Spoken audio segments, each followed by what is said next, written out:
Okay, right, let's start our parallel session. Just to introduce myself briefly, my name's Lynn Heslop. I'm Senior Education Advisor for the British Council here in India. And this session is called Error 404, Data Not Found, the missing data on female participation. And this is following on from Louise and Barbara's research findings that there is not enough data out there, disaggregated data on gender in staffing in higher education. And we're going to explore that topic in more detail and get views from you and perhaps start a discussion around that. And to start us off, we have two panelists here, up here with me. Firstly, we have Mr. Vijay Vardhan, who's the Assistant Chief Secretary to the Government of Haryana, the Higher Education Department. Welcome to the panel, sir.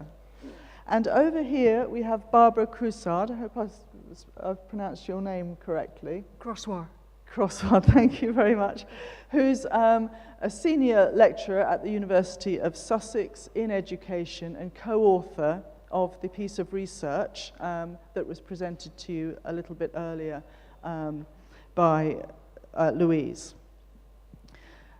Now, in the times that we are living in now, the issue of evidence-based policy is very, very important in the reform of higher education and across the education sector. There's been a huge emphasis on the need to gather data, to act on that data, and to feed that data through into policy recommendations and change. And most international donor agencies, lenders, governments require that data now to justify and to legitimate their actions in terms of policy and action across their education sectors. Now, what this research shows us is that we don't have the data in South Asia, and probably in many other countries too. While we have the data on female participation in higher education, we don't have the data on staffing and leadership disaggregated by gender in higher education. So therefore we don't know really how many women are in leadership positions in higher education.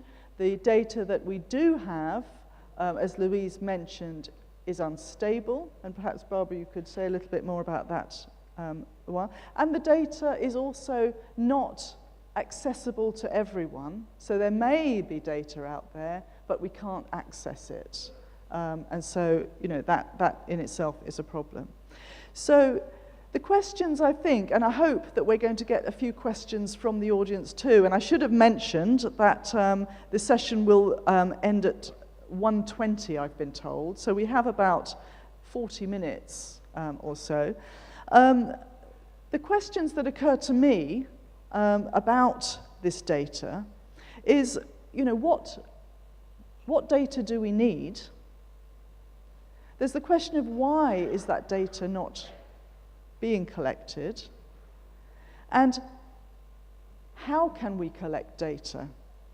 And following on from the question of what data do we need, how do we then collect that data, and therefore how can it be used to change the situation? So I can frame our discussion within those 3 or 4 questions, but I'm hoping that there will be more questions coming up from the floor and some of the issues that involves. So first of all, I'd just like to turn to my panel to say a few words. And I'm wondering actually, Barbara, if we can start with you as one of the authors of the paper, and then we can turn over to you for your comments too.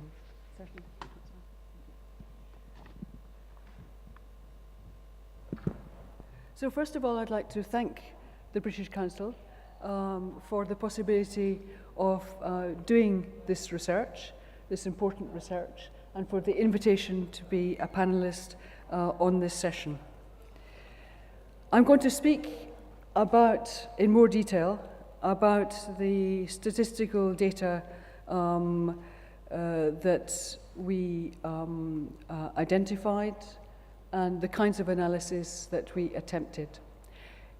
If I can first turn to Lynn's question there, what data are needed? In the study, we had hoped to do a trend analysis of women in leadership in higher education across the region. Now, what would one need to do a trend analysis of this? You would need, first of all, figures on women in leadership. You would need, ideally, the figures to provide employment disaggregated categories, showing women in different ranks in higher education systems, potentially also by discipline and by institution. And what we found was a great dearth of such data. Some countries had overall figures for academic employment. Some countries had disaggregated that by gender. Very few countries had disaggregated that data by gender and by employment category.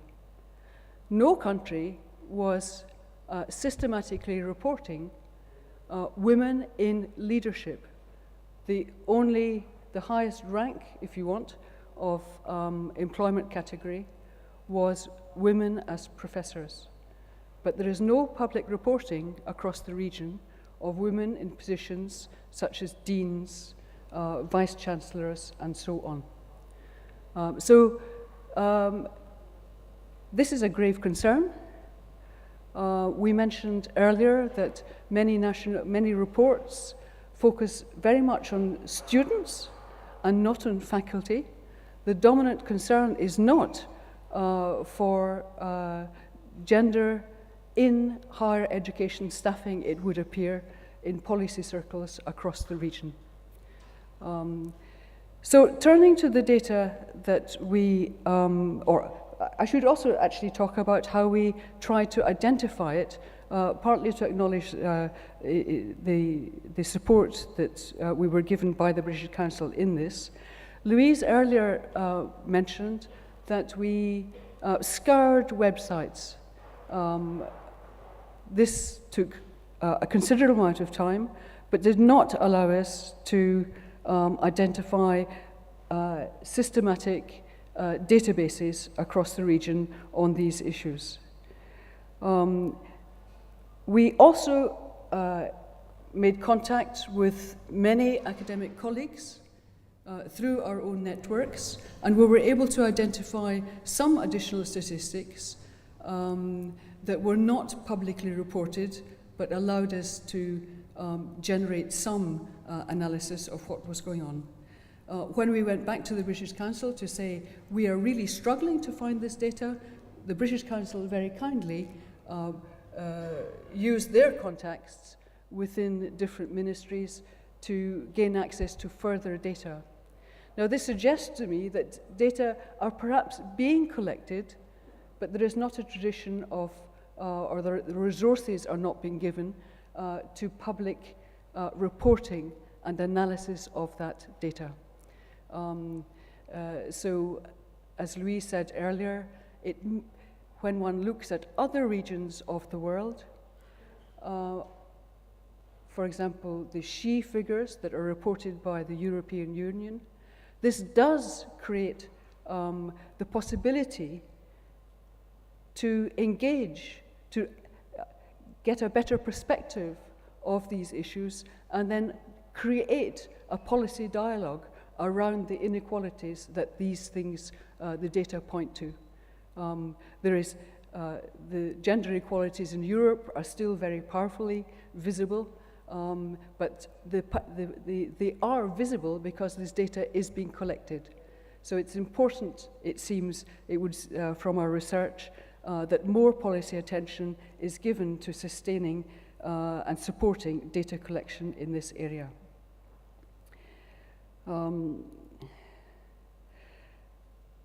So, turning to the data that we did manage to analyze, what we were able to, from the data we were able to gather, this would suggest that there are no linear trends in women's leadership across the region. When one considers, for example, the figures for Bangladesh, which provides, where we were able to gain access to data on the number of male and female academics by different institutions, it would appear that for many universities, the numbers are fairly stable.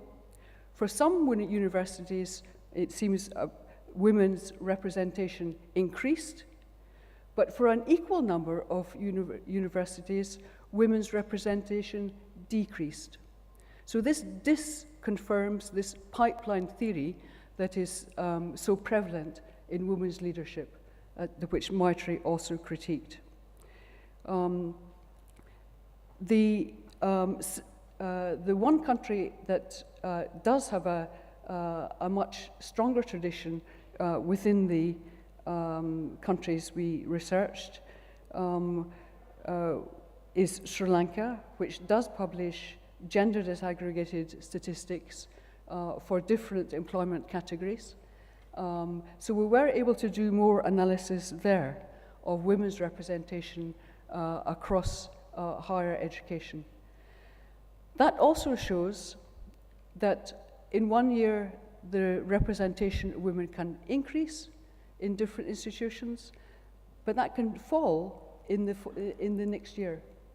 So this again suggests that there is not a linear trend in women's representation. When also one considers the data that we were given access to with the support of the British Council for Afghanistan, while the data suggests that the numbers of women academics has increased substantially, one also needs to take account of the big expansion of higher education in Afghanistan over the period for which we had data. So we have data for 10 years, giving the numbers of male and female academics. And this shows, for example, that the number of female academics in 2004 was 273 and increased to 510 in 2012. So that is a substantial increase. When one considers the numbers of male academics, however, and looks at the ratio of male to female, we can see that in 2004, the ratio of male to female academics was 14.5%, and in 2012, it was exactly the same percent. So in terms of gender distribution, there is no change, okay? Women are not becoming proportionally more significant within higher education. There were some years where those percentages rose very slightly, but the maximum over that period was in 2007, when women's representation rose to 15.5%, before then again falling back. So again, this disconfirms this pipeline theory. This is not to say that, of course, I recognize the significant work. We recognize the significant work that has been done to develop the Afghani higher education system after a period of considerable difficulty. But in relation to our study and our concern that women are excluded for higher education leadership, it's important to recognize that women are not becoming more significant in terms of the distribution, gender distribution. Numerically, in terms of raw numbers, they are more present, and that's positive, of course, but in terms of the distribution, they are, that is unchanged. From the data in Sri Lanka, it's also very clear that women continue to disappear as one moves up the higher education ranks, whereas women are present as lecturers at, in fact, the slightly more prevalent than men as lecturers. This falls back to 30% as professors. So women continue to be stripped out the system the higher one goes in the employment structures in higher education. From the data in Sri Lanka also, it's clear that the women's representation in certain disciplines is very gendered. In engineering, for example, women are much less evident than in other disciplines such as health and welfare. So the gendering of disciplines is also, I would suggest, something that points to considerable inequality, given that the disciplines in science, engineering, and so on are the high-status disciplines. So women are being more excluded from disciplines with a higher status, that is also the case of course, in Europe as well.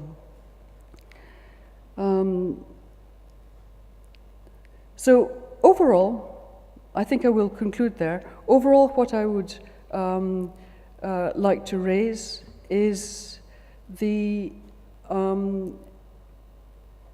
issue that if there is a lack of data, what does this suggest? To me, it suggests a grave lack of policy concern for this important issue.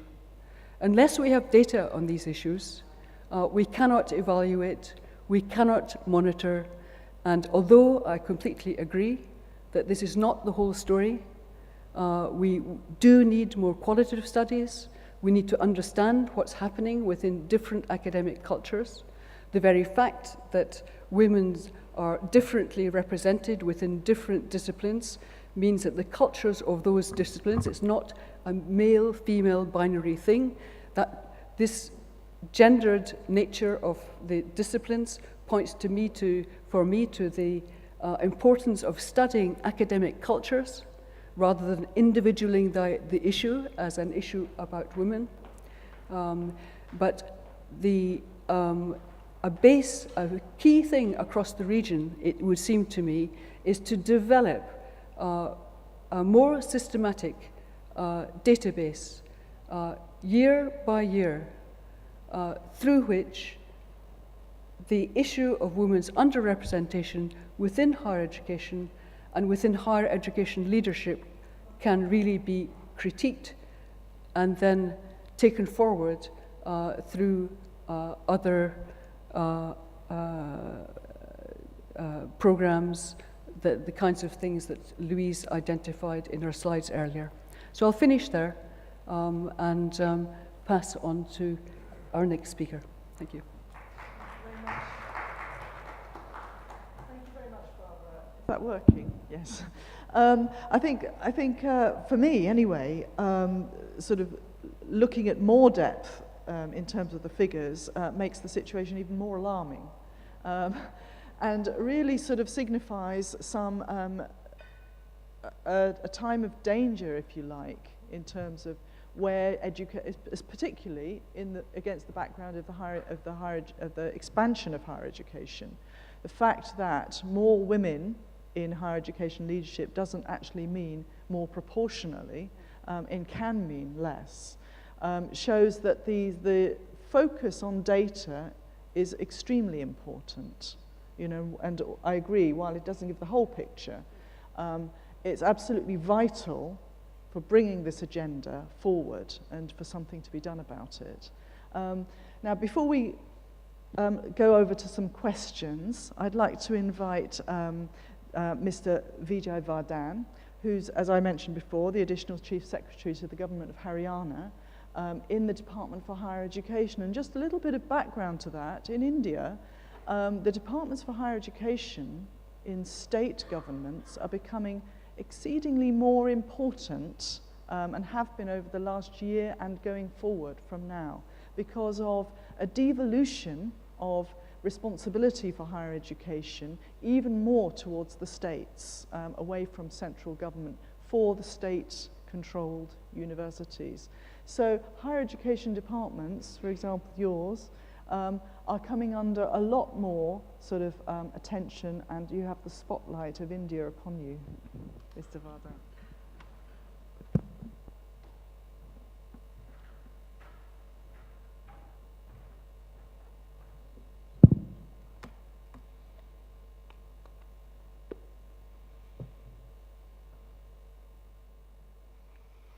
Good afternoon, everyone. Unlike most of you, I'm not an academician.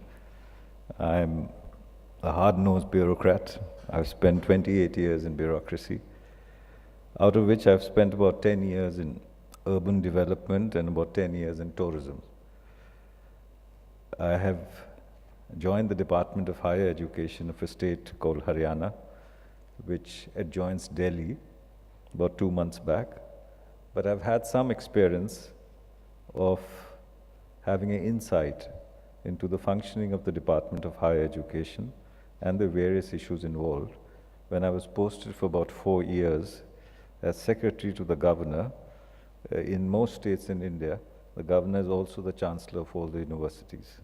So all matters relating to the appointments of vice chancellors, senior professors, pro-vice chancellors, and the functioning of the universities come to the governor, who's also the chancellor. Haryana is a small state. If you look at the canvas of India, it occupies less than 2% of India's population and geographical area. It came into being in 1966 out of what used to be PEPSU, and then the states of Himachal Pradesh and Haryana were carved out, and the third state became Punjab. Haryana was a deprived state in terms of irrigation, in terms of industry, and most importantly, in terms of education. In 1966, we didn't have a university in Haryana. We had only 10 degree colleges. Today, that is in 2015, we have 43 universities in Haryana, out of which 16 are government universities.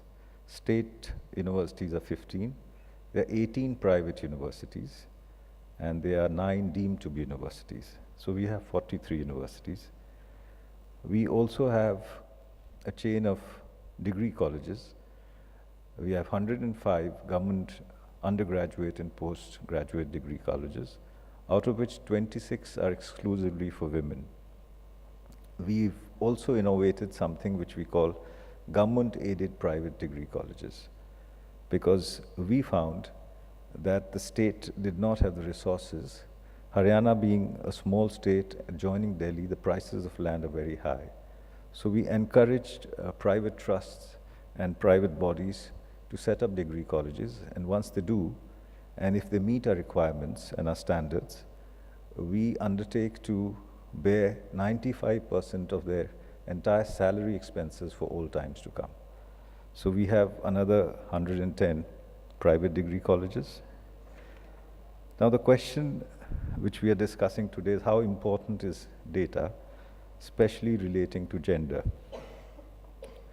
Haryana historically has been a state which has been the highway of invasions, right from the days of the Alexander to the Kushans, the Mongols, and to the 3 battles of Panipat. This state has seen much of plunder and invasion, and it was a state which was entirely dependent upon agriculture. At the time of its creation, 90% of its population was entirely dependent on agriculture. So women's education was very, very backward. Even today, our overall literacy rate is about 76%, out of which the female literacy rate is about 57%. The government has tried to focus, to incentivize So as more and more women join colleges, and as a result of our efforts, I'd like to share some data with you, which is in 105 government colleges, there are about 1.58 lakh students studying in undergraduate and postgraduate colleges, out of which about 74,000 are women. But out of these 74,000 girl students, only 17,000 are pursuing pure sciences. Similarly, when we come to the ratio of teachers, in our 105 government colleges, there are 2,200 lecturers and assistant professors, out of which 992 are women, but there are only 153 women who are teaching science out of the number of 992. If we look at the data of the universities, the total number of teaching staff in government universities run by the state is 991, out of which 450 are women. In private universities, we have 1,000 women as teachers. The number of women enrolled as students for undergraduate and postgraduate courses in maths and sciences in state universities is about 4,300, and in private universities it's 782. But the total number of women pursuing PhDs after their post-graduation in science, engineering, and mathematics in the state universities is only 224. And in the private university, the number further goes down to 194. The state government has tried in the last few years to address this problem. We are aware of the fact that we have to incentivize women to join courses, especially postdoctoral research courses in science and mathematics. A particularly backward area in education was the belt of Sonipat and Rohtak districts, which have been traditionally backward. We have opened the first all-women's university 3 years back in a district called Sonipat. It is still going through its teething problems, but the university is functional. About 1,000 girl students are studying there. During my tenure of working with the governor, chancellor, I realized that much more than the incentives of the government, it needs an act of faith and an act of social engineering for all the people, all the stakeholders to come together, to give leadership, so that this leap forward we can take. We can get the girls to the classroom, but merely getting them to the classrooms is not enough, because knowledge which is not shared, knowledge which is not disseminated, and knowledge which does not percolate down to the DNA of the society has little bearing. So we are in the process of finding solutions. It would be a great help if we could stay in touch and benefit from your knowledge. I'll be happy to take your questions. Thank you.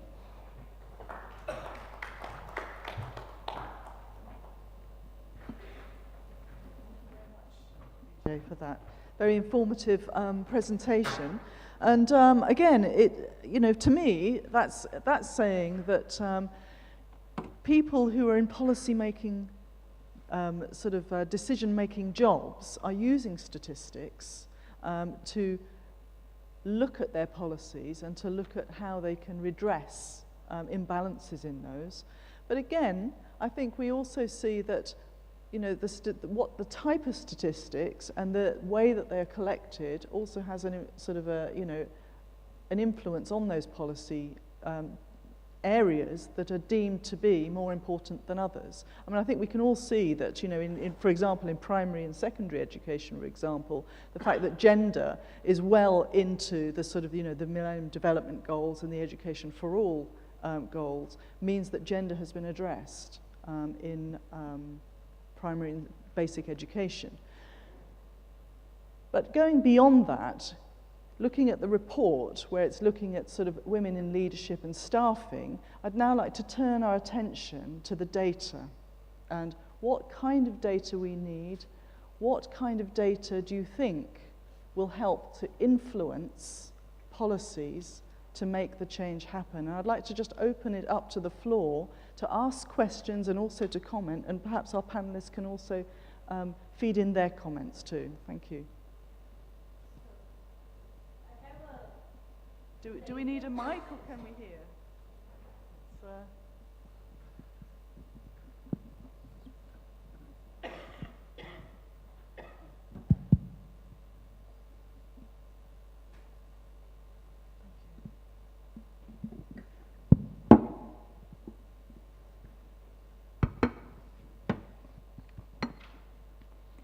I would like to thank both the panelists for making the points they did make. And particularly, I liked the numbers you presented, because some of us have been looking at similar numbers, but from this different point of view. And what I wanted to say that in the Indian context, apart from numbers of women students graduating in masters or doing PhD, and also being professors at the universities, etc. There is also in Indian context a different dimension, because research and higher education somehow have got desegregated in the Indian context. And what I want to sort of say here is that bad as the situation may, or far from optimal as the situation may look, what you have described, when you go to the institutes of quote-unquote excellence and research, you will find that the numbers are ever so smaller. What has been happening, and I can show this data tomorrow when I talk, is that we find that even now, today, for example, at the overall Indian level, the fraction of women who get PhDs in science, in general, science, engineering together, is not so small. It's about 25%. And this has been the case at least for the last 15 years where I have been looking at the data. And 25%, 30%, it fluctuates. But when you go, and even in the university professorships, you have, again, not such a small fraction. But if you go to Indian Institute of Technology, Indian Institute of Science, and then you find that the fraction of women professors is like 5%, 8%. And there, I want to, because there was a mention that there was a dependence on the discipline, I would like to actually tell that in Indian Institute of Science, I find that biology, which is supposed to be by and large discipline where more women participate at the lower level, in my institute, I find at the end of the day, there is absolutely no difference in the different disciplines when it comes to the research employment. So in the Indian context, when we collect data, I think we have to have an additional dimension, because it's a leadership in research. There are two things: leadership in higher education and leadership in research, and which is equally important. And leadership in higher education, I think women are doing better in India than many other places that I have seen. But leadership in science research, I think we are doing pretty miserably. I mean, just to tell you that the Indian Institute of Science, which is a 102-year-old institute, has till to date, in the last 20 years that I have been there, hasn't had a single faculty in the entire division of chemical sciences. Now, this is a number that I think presented to the policymakers would say something, and these are the kind of numbers that I think we need to generate. And just to share is that we have, actually there has been a DST task force, which was Department of Science and Technology actually formed a task force. And one of the recommendations of that task force has been to have collection of data, because the many policies, there are quite a few policies which Department of Biotechnology and Science and Technology is following to increase the fraction of women in leadership roles, but they have all been taken without any data. And at that time, we were the ones who said, let's take some actions without the data, but please collect the data. But the data have not so far been collected. And I would, for one, urge that if we can come out of this discussion and urge to the governments, the departments, to have the data so as to have the policy decisions. Okay, thank you very much for that excellent point. Can the panelists, I mean, I think what you're saying, if we summarize that very briefly, you know, it's important to look at institutions, across institutions, because there are institutions that are favored in terms of certain disciplines, but also within disciplines, women's representation. I mean, does that sort of... Yes, absolutely. I mean, if I could turn to the case of Sri Lanka again, which is the exception across the region, there is reporting of staffing by gender, by employment category, by discipline, and by institution. So those are the things that ideally could be, data could be gathered in those across the region. It would need some coordination at a regional level, but certainly even at the UGC level, it would be helpful if that was being done. No, thank you very much for your points. I agree completely. It's important to look at when I think of the UK context and the stratification of our higher education system, we also have things like research-intensive universities. So we need to look at the elite universities and those that are less privileged, if you want. Yeah.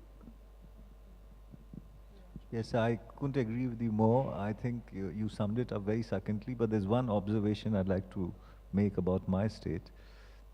In my state, women pursuing both research and PhD in pure sciences, engineering and mathematics is primarily restricted to the state government-owned universities. We have very few centers of excellence in the private sector. But the private universities which have come up in the last 10 or 15 years, and there's a sizable number of it, we have found that they have not exactly incubated and encouraged women to pursue these areas, and their percentage is far lower than government universities. So now we are in the process of bringing in a mechanism of some kind of a social audit for them every year. So we are in the process of doing it.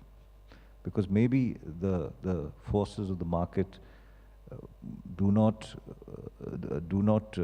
incentivize them to get into such areas, because their fee structure and the way they recruit, so that is leading to some gaps, which is causing us some worry. Okay, thank you very much. I'm very interested in the idea of a social audit for universities, and of course you've brought in the whole sort of area of private providers. It's one thing being able to collect statistics in state-controlled universities. It's another thing to be able to collect that data from private universities. Now, could I ask if there are any more questions? Perhaps we'll take 3 questions to start with, and I think maybe 4 questions, and then the panelists, if you could respond. We've probably got another 5 or so minutes before we have to close it. So, yes, please, if you start, and then we'll go over there and this way.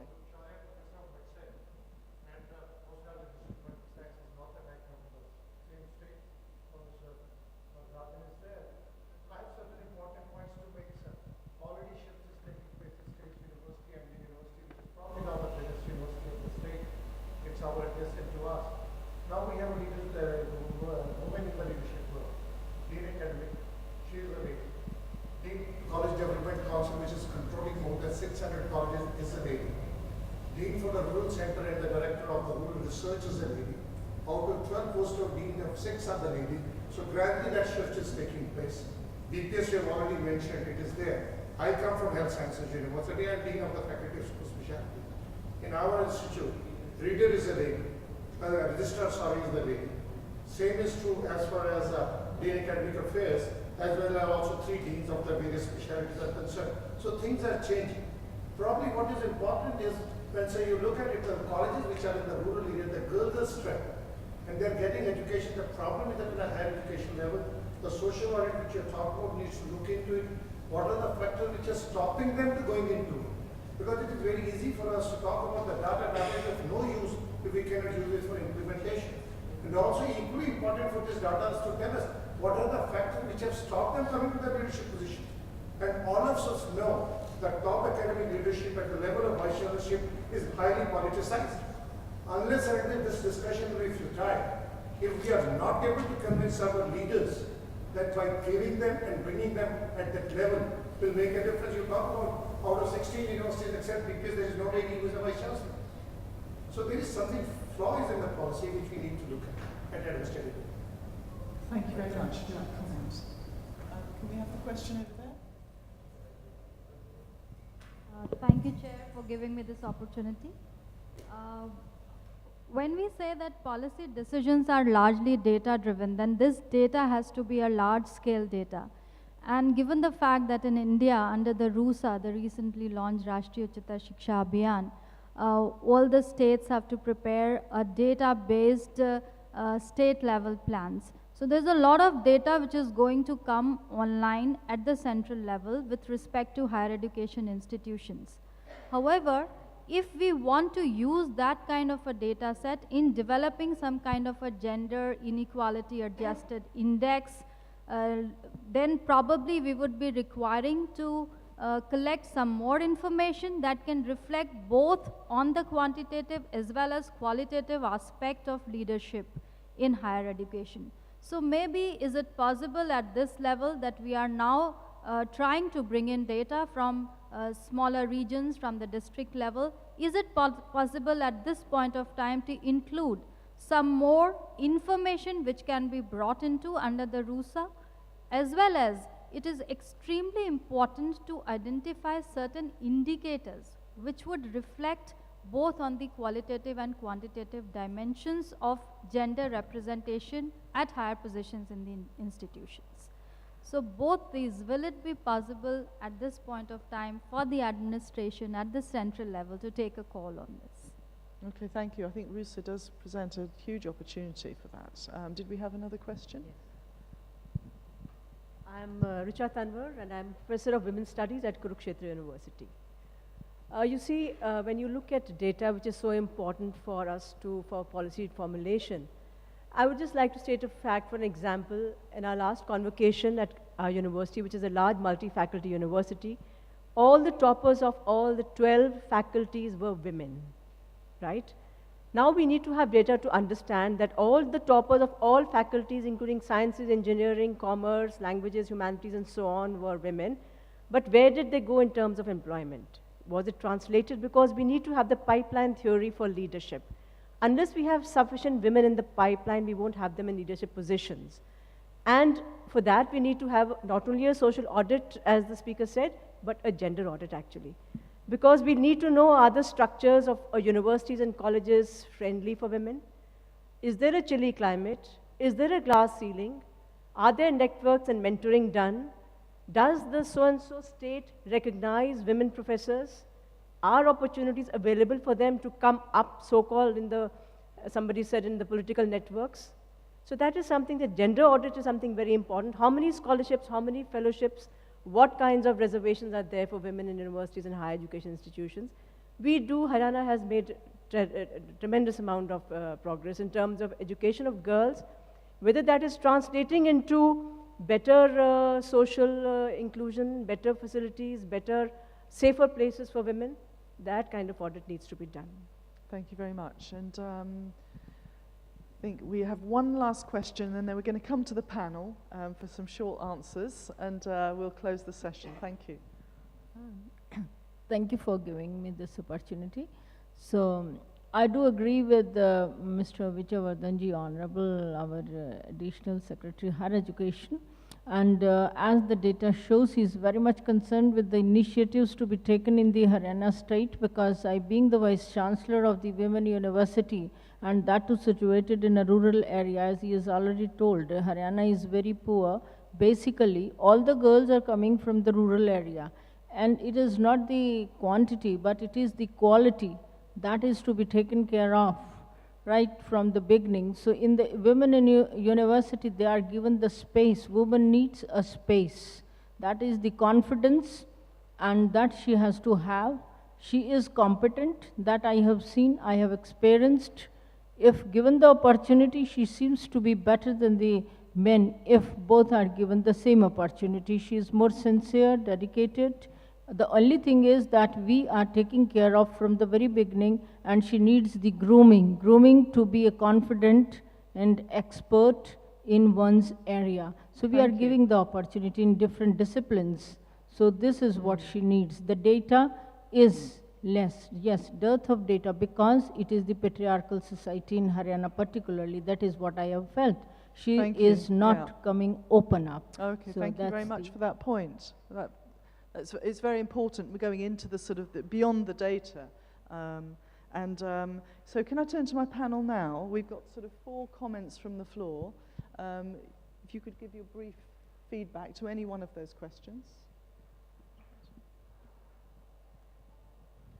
If I could start, I think two of the questions and the comments have really highlighted the need for both quantitative and qualitative data, and this is something I would absolutely endorse.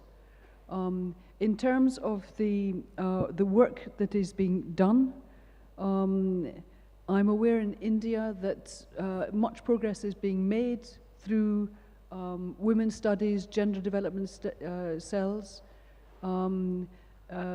That for me needs, could be backed up by more qualitative research into what the issues are. I would absolutely endorse the need to explore the academic cultures of different institutions, of different disciplines, to unpack, going beyond I suppose, the individualized framing of the issues within a gender binary. It seems really important to explore in a nuanced way the gendered cultures that are preventing women from moving forward in higher education and into higher education leadership. I'll attempt to answer all your questions. To the gentleman from Rohtak, he had raised a very interesting issue of women not being at the top leadership position in universities, while he pointed out that many of them are heads of departments in Rohtak University, but there are very few vice chancellors, only one who's heading a women's university. You see, for that, you have to understand the political and administrative culture of a state. Unfortunately, like many of the South Indian states, the appointment of vice chancellors has been a very politicized affair in Haryana for historical reasons ever since it has come. The job of a bureaucrat is to insulate this decision making to the extent that he can. For that you need statutory changes. The role of the Chancellor Governor is limited in Haryana. He's obligated to act on the advice of the state government. Number 2, as far as collection of data is concerned, that was an excellent suggestion made by Dr. Tawar from Kurukshetra as to what are we going to do with this data and what are we doing with the data. We are definitely going to work on this, but I would also need help of the academicians in generating this data at their own level as well, out of absolute research. The third issue is why do women not shatter the glass ceiling? Why don't they come up to the post? As I understood when I was posted as secretary to the governor, is that women can't muscle their way through. There is still a lot of hesitancy in them. My personal experience was that they were a lot more sincere and academically oriented in the teaching assignments they were carrying in various universities in Haryana. But when it comes to a political appointment, factors other than your academic merits come in. And that is the challenge for the higher education scenario in Haryana, that we have to insulate this decision-making process. And we'll try our best. But we are operating in a very combative democratic matrix in Haryana. And it's not an easy process, but one can try one's best and prevail upon the sagacity and wisdom of the political leadership that higher education is not something they should tinker with politically very much, because it has far-reaching consequences. A single bad vice-chancellor can ruin a university for decades altogether, and we've seen it happen in so many universities. Thank you very much. Right, I'm not going to try and summarize that entire discussion, but I think a couple of points that have come through very clearly is that we do need to collect the data. It's a very important thing to be able to sort of provide the evidence to therefore influence policy for change. But another couple of sort of instances we have about where we collect the data, opportunities in reform in all our countries present a window of data collection. And the RUSA in India, where there's a devolution of responsibility for higher education, presents one such opportunity. And I'm sure there are others as all our higher education systems evolve. But it just leaves me now to just say thank you very much for the insightful and valuable questions and comments from the audience and the panel. Thank you very much.